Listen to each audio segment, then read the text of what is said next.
I would like to talk about this bike kind of pathways against the pedestrians.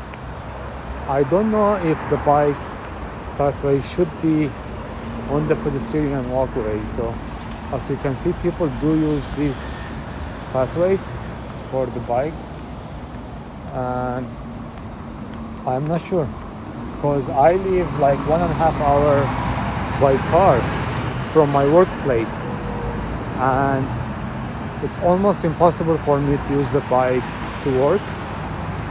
So it's really unfunctional to use the bike now.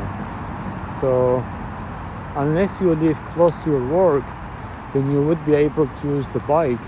But then when you are trying to do shopping, or like if you have a kid, okay, if you have a child, that's impossible to use the bike. You cannot carry your kid.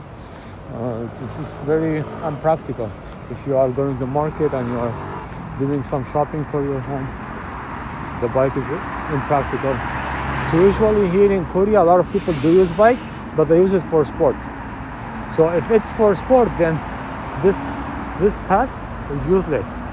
I don't care about people using it for sport or not, but you are like using a huge space of the city just for some kind of entertainment for a small group of people. I would suggest we rethink how are we using our bikes.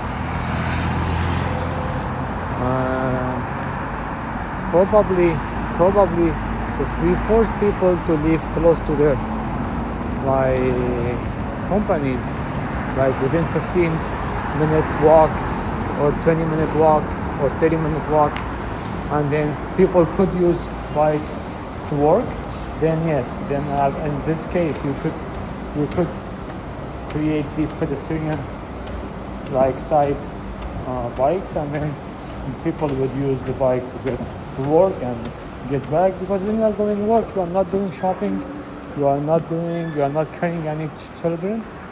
So the bike will be a feasible way of transportation. That's why I would suggest that we actually rethink our living habit according to adopt the bike kind of abilities. So we have to create a scenario when we actually are using the bike at its full potentials. Yeah, probably that would be a good solution in the future. Let me know what you think, and we could discuss it more.